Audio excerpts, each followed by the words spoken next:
स्वागत है आपका ऑनलाइन एग्जाम अकेडमी के इस यूट्यूब प्लेटफॉर्म पर। जैसा कि आप सभी को पता है कि हम यहाँ पर स्टडी से रिलेटेड वीडियो डालते रहते हैं और मैं आज आपको फटाफट बता देता हूँ कि हमने लॉ ऑफ डिमांड जो 12th क्लास का चैप्टर शुरू कर रखा है और उसका हम पार्ट 1 डाल चुके हैं। और जिसने वो पार्ट 1 नहीं देखा होगा उसका लिंक मैं डिस्क्रिप्शन के अंदर डाल दूंगा, आप वहाँ से जाकर उसको देख सकते हैं। और जैसा कि मैंने आपको बताया था कि पार्ट 1 में हमने जहाँ तक डिस्कस कर लिया था वो थे मांग को प्रभावित करने वाले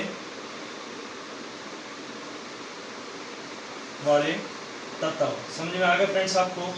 तो मांग को प्रभावित करने वाले तत्व भी हमने डिस्कस कर लिया था। वो 9 पॉइंट मैंने जो यहाँ पर ऐसे लिखे थे उसको भी हम इस पार्ट के अंदर दोबारा डिस्कस करेंगे। और साथ ही साथ मैं आज आपको एक बहुत ही इंपॉर्टेंट क्वेश्चन के अंदर इसके अंदर बताने वाला हूँ जो एग्जाम में 2 सेट के अंदर 500% से भी ऊपर चांस है कि लगभग 6 नंबर के अंदर आता ही आता है। तो चलिए फ्रेंड्स शुरू करते हैं। और मांग को प्रभावित करने वाले तत्व क्या है? पहला तत्व है दोस्तों वस्तु की कीमत। दूसरा है संबंधित वस्तु की कीमत। संबंधित वस्तु की कीमत।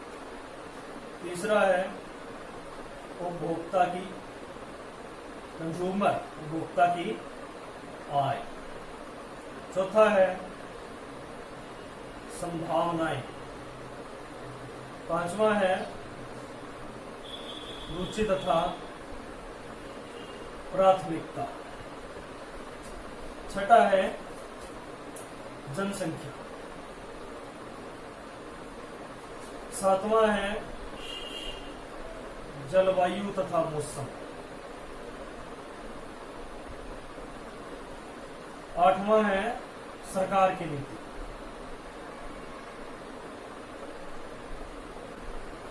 ऐसे लिखते क्या?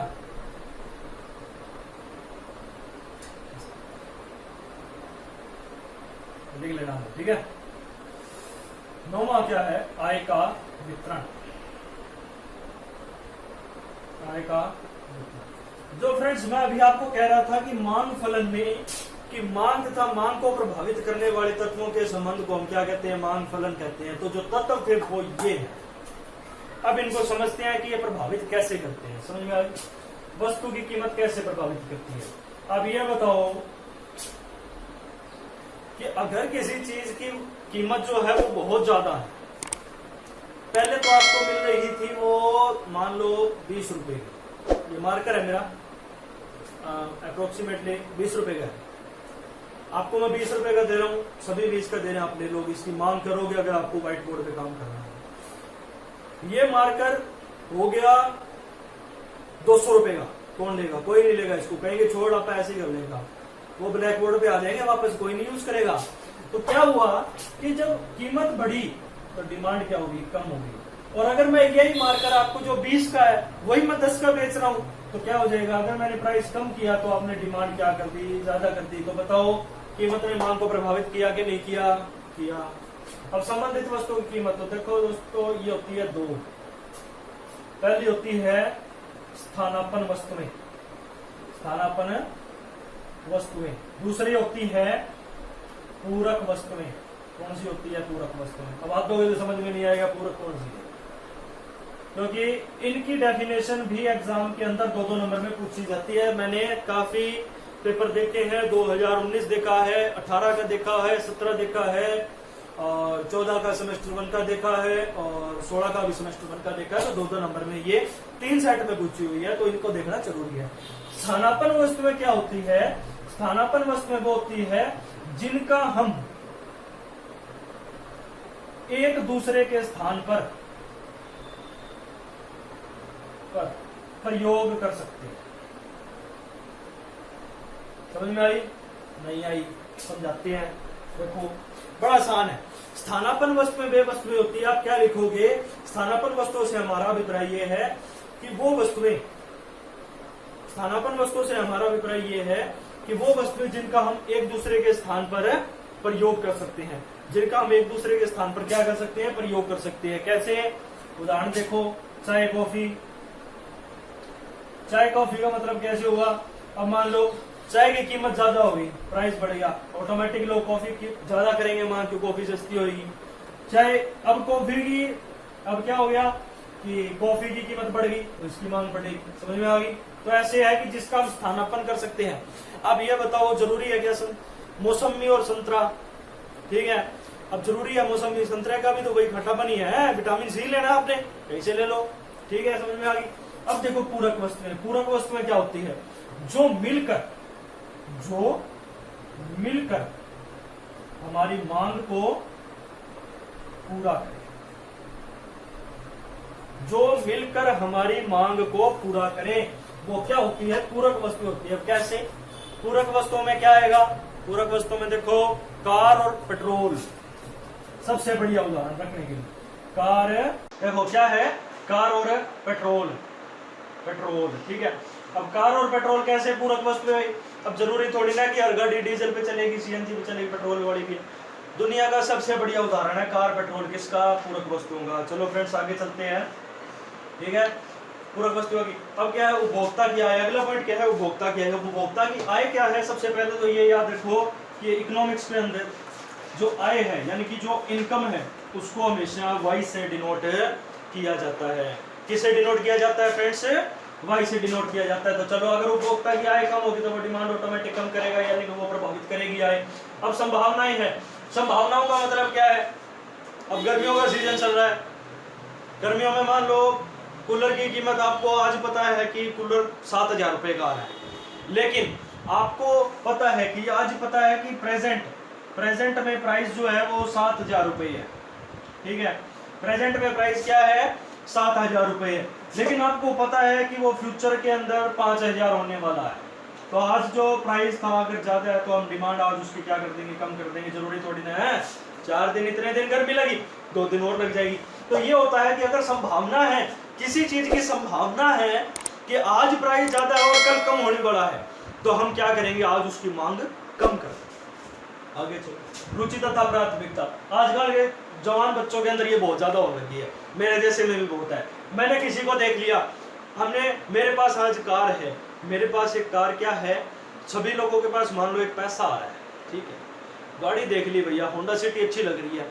अब देखना, अगर मैं इसको इतने पिक्चर बता दूं, अगर जो गाड़ी लेने वाला है नया और उसको पता चल जाए कि होंडा सिटी तो 50 किलोमीटर की एवरेज दे रही है, उदाहरण के रूप में मान लीजिए, और मान लो आपने किसी की बढ़िया पहनी हुई जींस देख ली, आपको पसंद आ गई, आप भी वही जींस लोगे, कोई और भी बोलेगा, यानी आपकी अगर किसी काम की रुचि बढ़ गई तो भी वो मांग को प्रभावित करेगा। जनसंख्या, अगर जनसंख्या ज्यादा है तो वो ऑटोमेटिक करेगा ही करेगा। जलवायु तथा मौसम में मान लो अगर आज सर्दी पड़ने लग जाए तो क्या हो जाएगा, सर्दी के कपड़े यानी कि जैसे कोट हैं, स्वेट शर्ट्स हैं, उनकी ज्यादा मांग बढ़ जाएगी, तो वो भी प्रभावित करता है। सरकार की नीति, मान लो अगर सरकार टैक्स ज्यादा कर देगी तो ऑटोमेटिक हम उसकी मांग क्या करेंगे, कम करेंगे। आय का वितरण क्या होगा, मान लो असमान है, अगर हम आय किसी को कम दे रहे हैं, किसी को ज्यादा दे रहे हैं, यानी कि असमान अगर वितरण है तो वो भी क्या करेगा, हमारी मांग को प्रभावित करेगा। समझ में आ गया फ्रेंड्स? चलो आगे चलते हैं।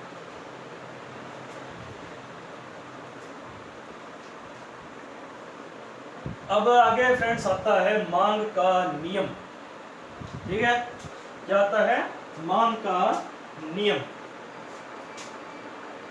मांग का नियम, मांग का नियम क्या होगा, परिभाषा क्या है? वैसे नियम अगर आप देखा जाए तो प्राइस ज्यादा तो डिमांड कम, और प्राइस कम तो डिमांड ज्यादा, बस यही मांग है का नियम। परिभाषा क्या होगी, अन्य बातें समान रहने पर, समान रहने पर जब वस्तु की कीमत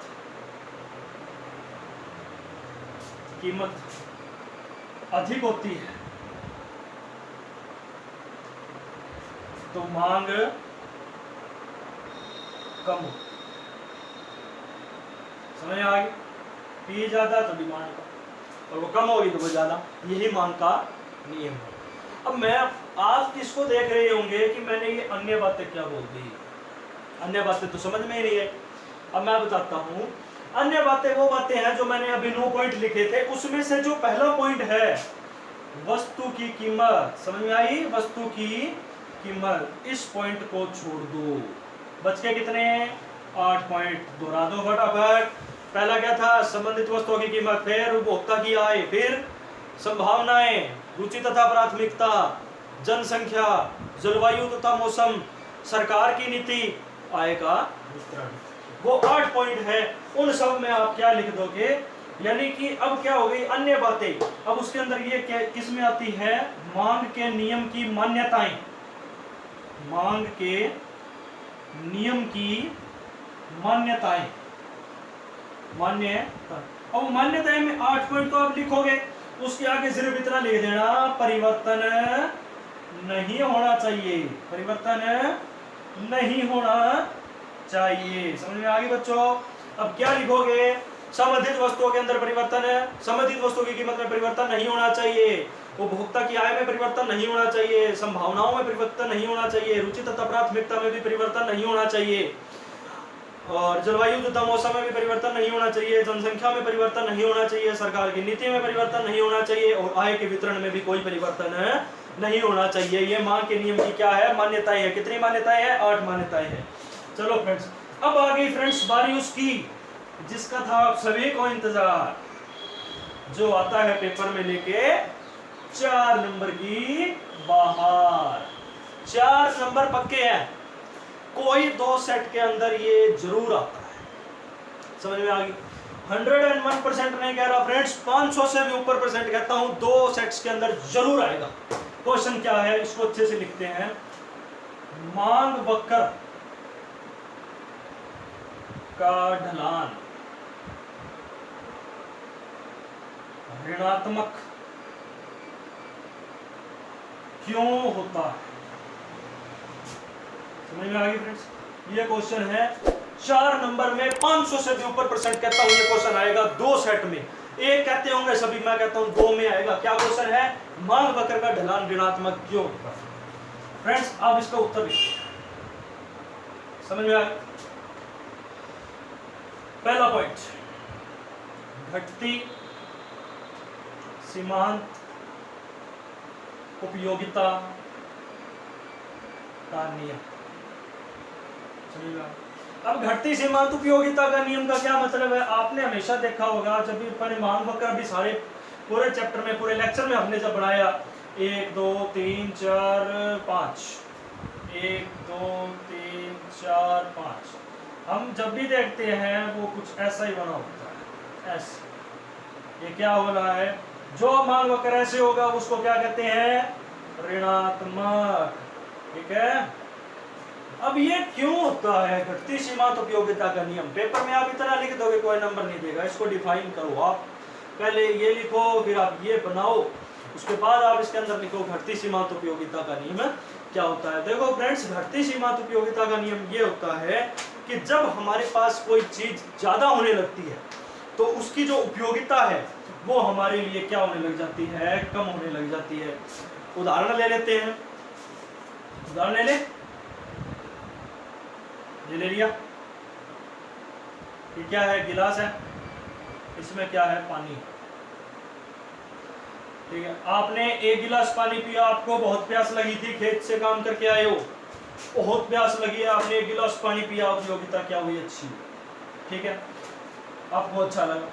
अब घटती सीमांत उपयोगिता का नियम, मैंने क्या कहा कि जब आपके पास कोई चीज बढ़ती जाती है तो उसकी जो उपयोगिता है वो आपके लिए कम होती जाती है, इसीलिए मांग वक्र का ढलान क्या होता है, ऋणात्मक होता है। आपने 1 गिलास पानी पिया, बहुत अच्छा लगा, हटा दो, 2 पी लिए, अच्छा लगा, 1 और प्लस 3 पी लिए, अभी भी अच्छा लगा, 4 पी लिए, आगे मन नहीं कर रहा पीने, फिर किया हमने 5 पी लिए, गले तक आ गया पानी, 6 छोड़ो, 10 गिलास पानी पी लिया, उल्टी हो जाएगी। क्या हुआ, उसकी उपयोगिता हमारे लिए क्या हो गई, कम हो गई, अब वो हमारे लिए घातक हो गया, अब वो हमारे लिए अच्छा नहीं है। वैसे ही जब हमारे पास कोई चीज ज्यादा होने लग जाएगी तो उसकी उपयोगिता हमारे लिए कम होने लग जाएगी। समझ में आ गई? आगे चलते हैं। दूसरा पॉइंट क्या है, प्रतिस्थानापन प्रभाव। प्रतिस्थानापन प्रभाव। तीसरा, उपभोक्ता की आय।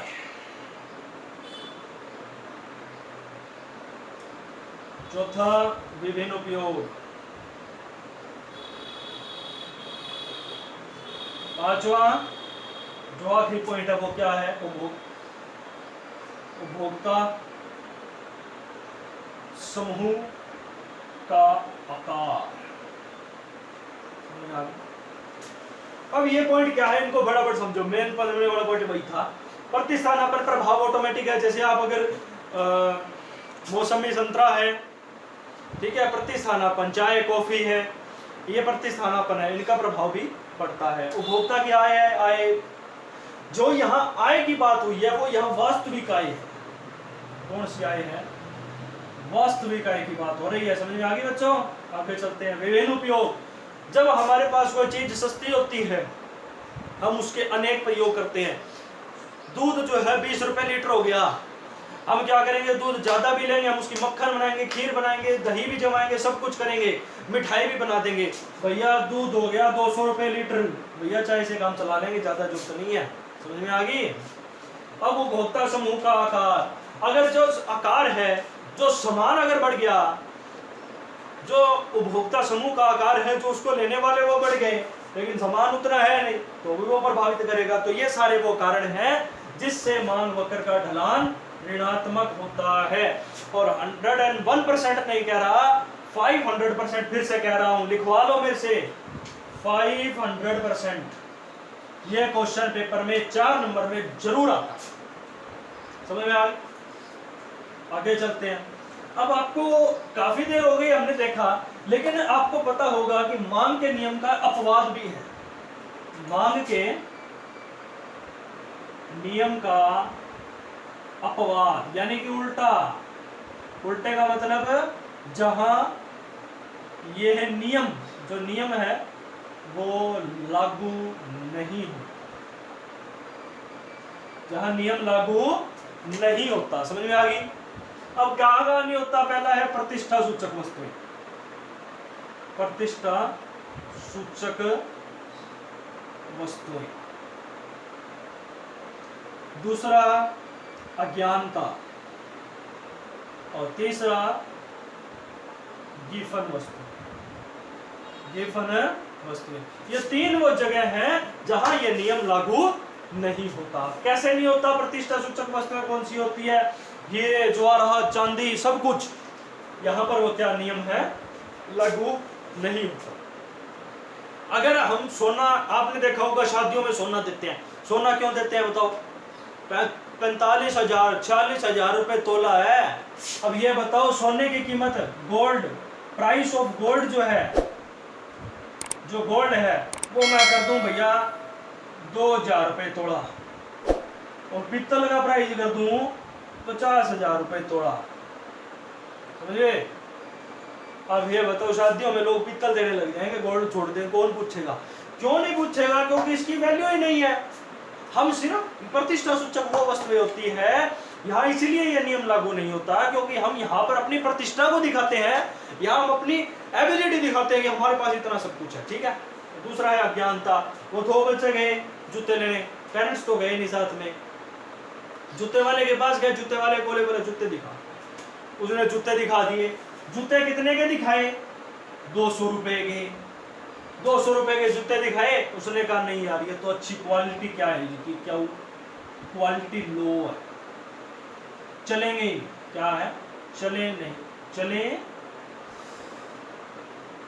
चलेंगे नहीं, ठीक, छोड़ दिए, काटा मार। दोनों जने गए, कहाँ गए? एडिडास के शोरूम पे गए। एडिडास के शोरूम पे जाके वही जूते उनको कितने के मिले? 2,000 रुपए के। अब चल जाएंगे। अब ये जूते क्या हो गए? चलेंगे। ये क्या होती है? अज्ञानता होती है। हम ये देखते हैं कि बड़े वाला बहुत अच्छा है, जो महंगा है वो अच्छा है। समझ में आ गया? तीसरा है गिफन वस्तुएं। गिफन वस्तुएं जो इकोनॉमिक्स के अंदर होता है वो होती है घटिया। समझ में आ गई?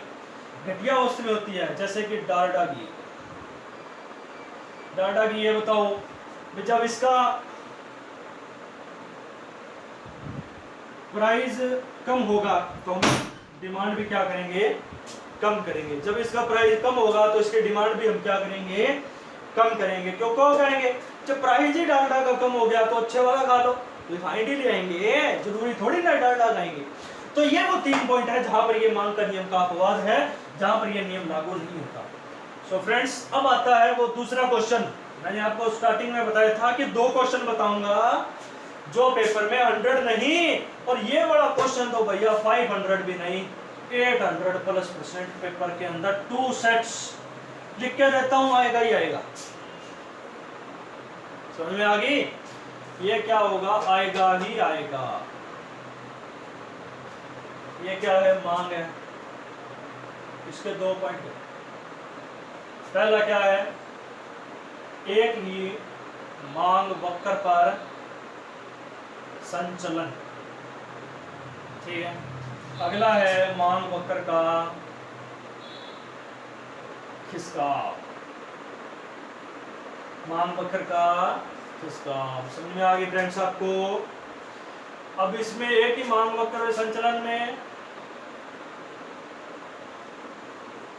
मांग का विस्तार, मांग का संकुचन। ये क्या है? मांग में वृद्धि। तो ये क्या है? मांग में कमी। समझ में आ गया? चित्रा समझ में आ गया? ये समझ में आ रहा है आपको? ये वो क्वेश्चन जरूर पूछेगा, ये क्वेश्चन नहीं देगा यहाँ से। तो मैंने इस क्वेश्चन की जानबूझ के स्टार्टिंग करी है। ये भाई साहब से स्टार्टिंग होती है, यहाँ पे स्टार बना दूंगा इसको ऐसे ऐसे करके। अच्छा नहीं लग रहा है? छोड़। यहाँ पे हम क्या करते हैं? मांग लिख देते हैं। समझ में आ गई? क्या करते हैं? मांग बड़ा बड़ा लिख देते हैं बस। यहाँ से तो भैया स्टार्टिंग है। क्वेश्चन वो यही पूछेगा, या तो ये पूछेगा या वो ये क्वेश्चन पूछेगा। कान खोल के अच्छे से याद कर लो, अपने कान आंख सब कुछ खुले रखो और इन क्वेश्चनों को याद कर लो भैया। 6 नंबर का क्वेश्चन आता है, 4 में तो इसकी उम्मीद नहीं मत करना। समझ में आ गई? मेरे चैनल पे आपको मैं ऐसे ऐसे क्वेश्चन बताऊंगा, पूरा पेपर ही आपके सामने आ जाएगा हरियाणा वाला। अब देखो फ्रेंड्स, मांग का विस्तार करना है। मांग का विस्तार कब होता है? जब आपने पहले इन चारों की टेबल बनानी है। फटाफट टेबल बना ले। Price demand, price demand, price demand, price demand. अब ये विस्तार कब होगा? जब कीमत कम होगी। कोई मांग ज्यादा होगी तो इसका यहाँ उल्टा लिख देंगे। अब संकुचन कब होगा? जब कीमत, तो ये लिखते हैं 3 3 3 4 3 3 4 3। ये मत रखो आप एक बार, इसको मैं आपको अच्छे से समझाऊंगा, ऐसे आपको समझ नहीं आएगी। 3 3 3 2 3 3 2। समझ में आ गई? अब इसने क्या कहा कि मांग का विस्तार, मांग का विस्तार। विस्तार का मतलब क्या हुआ कि जब कीमत कम होगी तो ही मांग क्या होगी? ज्यादा होगी। तो होगी कि नहीं होगी? अब इसका डायग्राम बना होगी। डायग्राम क्या बनेगा? 1 5 1 5। कीमत 1 है तो मांग 5 है, और ये तो ये बताओ ये बड़ी कि नहीं बड़ी? समझ में आ गई आपको? ये क्या होगा? अब आप क्या कहोगे? तो ये ऊपर वाली लाइन नहीं बोलनी, ये तो मैंने वैसे लिख दी आपके लिए। ये लाइन से आपका मांग के विस्तार की डेफिनेशन इस लाइन से होने वाली है। जब वस्तु की कीमत कम होती है तो मांग ज्यादा होती है। इसको क्या कहते हैं? मांग का विस्तार कहते हैं। मांग का संकुचन करना है। मांग का संकुचन भी इसी लाइन से होने वाला है। ये लाइन तो हमने फंड के लिए लिखी है बस, ठीक है। चलो आगे बढ़ाओ फटाफट। क्या है? 1 5 1 5 करो। 1 पे कितनी है? ये क्या है? 5 पे 1, 1 पे 5। बताओ कम हुई कि नहीं हुई? समझ में आ गई आपको? मांग क्या हो गई? अच्छा, प्राइस नीचे आ रहा है, मांग का संकुचन हो गया। समझ में आ गई आपको? मांग यहाँ आ गई 1 पे, जब प्राइस ज्यादा हुए तो ये क्या हो गया? यहाँ आ गया। समझ में आ गई? मांग क्या हुई? कम हुई, तो ये क्या हो गया भैया? मांग का संकुचन। समझ में आ गई? और ये क्या हुआ था? विस्तार हुआ इधर, तो मांग का विस्तार। समझ में आ गई? इतना क्लियर हो गया? और इसकी अब डेफिनेशन क्या बनेगी? जब वस्तु की कीमत अधिक होती है तो उसकी मांग कम होती है, इसे मांग का संकुचन कहते हैं। देखो दोस्तों, ये 4 पॉइंट याद हो। ये क्वेश्चन एक अलग से बनता है। अब इसको अच्छे से समझते हैं, ठीक है। मैं फिर से कह रहा हूं, 2 सेट के अंदर 101% से ऊपर गारंटी ले रहा हूं, आएगा। अब हमने करना है मांग वक्र पर खिसकाव। क्या करना है हमने, मांग वक्र पर खिसका। ठीक है, तो पहले हमने क्या लिखा था, मांग में वृद्धि करनी है। वृद्धि के लिए भैया एक टेबल है, इसका रट्टा आपको लगाना पड़ेगा, इसका कोई अंदाजा नहीं है, हमने इसकी बना रखी है ये टेबल। अगर ये करोगे तो बहुत आसान रहता है। तो टेबल क्या है, जब कीमत 3 तो यहाँ भी 3, यहाँ 3 तो यहाँ 4, फिर 3 3 और यहाँ वाला उल्टा कर दो, 4 3। ठीक है, याद हो गई, 2-3 बार देखो याद हो जाएगी। क्या है, 3 3 3 4, फिर उल्टा कर दो, 3 3 4 3। समझ में आ गई? चलो डायग्राम बनाया कि पहले डेफिनेशन करें? पहले हम डायग्राम बनाना जरूरी है पेपर के अंदर। अगर इसका डायग्राम नहीं बनाओगे, 6 नंबर का क्वेश्चन है, 2 ही नंबर दिए जाएंगे। समझ में आ गई? चलो, अब इसने क्या कहा कि 3 3, यहाँ 3 ले लो और यहाँ 3 ले लो, 3 पे 3 3 4, 3 पे यहाँ ये 4, ये पहली डिमांड थी। और जो ध्यान रखना, सप्लाई वक्र नहीं बना रहे, हम डिमांड बना रहे हैं, तो डी क्या होगा, उल्टा होगा। अब डिमांड क्या आ गई, इधर आ गई, तो क्या हुआ, वृद्धि हुई कि नहीं हुई, वृद्धि हो गई। अब डेफिनेशन क्या बनेगी, कीमत के समान रहने पर, जब कीमत कम होती है तो मांग भी कम होती है। समझ में आ गई बच्चों? जो इसकी डेफिनेशन बनी कि वो ये बनेगी कि मांग में वृद्धि की हमने जो डेफिनेशन बतानी है, सबसे पहले आपने ये डायग्राम बनाया, कीमत के समान रहने पर मांग क्या हो जाती है, बढ़ जाती है, लेकिन कीमत के बढ़ने पर भी मांग समान रहती है। इसको क्या कहते हैं, मांग में वृद्धि कहते हैं। दूसरा पॉइंट देखो, लास्ट है मांग में कमी, मांग में कमी है। ठीक है, प्राइस डिमांड 3 3 3 2 3 3 2 3, ये टेबल का भी रट्टा आपको लगाना पड़ेगा। समझ में आ गई? क्या है, 3 3 3 2 3 3 2 3, बना लो इसका भी फटाफट डायग्राम, फिर बनाते हैं इसकी डेफिनेशन। क्या कहा कि 3 3 3 पे क्या है, ये 3 ही है, पर 3 पे यहाँ क्या आ गया, 2 आ गया। ये देखो भैया, घटी कि नहीं घटी, बताओ? नहीं घटी, घट गई ना। अब डेफिनेशन क्या बनी बताओ, कीमत के समान रहने पर मांग क्या हो जाती है, कम हो जाती है, लेकिन कीमत के कम होने पर भी मांग समान रहती है, इसे मांग में कमी कहते हैं। सो फ्रेंड्स, ये क्वेश्चन है, ये क्वेश्चन 101% पेपर के अंदर आता है। लास्ट क्वेश्चन, थोड़ी सी एक जानकारी दे देता हूँ, वैसे लमसम ये आपको एक एक नंबर वाला में पूछेंगे कि सामान्य वस्तुएं क्या होती है। ठीक है, सामान्य वस्तुएं, सामान्य वस्तुएं वे वस्तुएं होती है जिनका कीमत प्रभाव ऋणात्मक और आय प्रभाव धनात्मक होता है। समझ में आ गई? ये क्या चल रहा है, कीमत प्रभाव, ठीक है, और ये क्या चल रहा है, आय प्रभाव। ठीक है, आय को हमेशा वाई से डिनोट करेंगे। समझ में आ गई?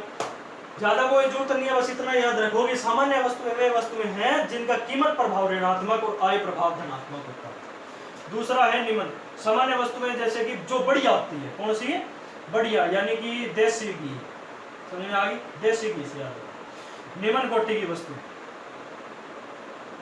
निम्न कोटि की वस्तु, समझ में आ गई?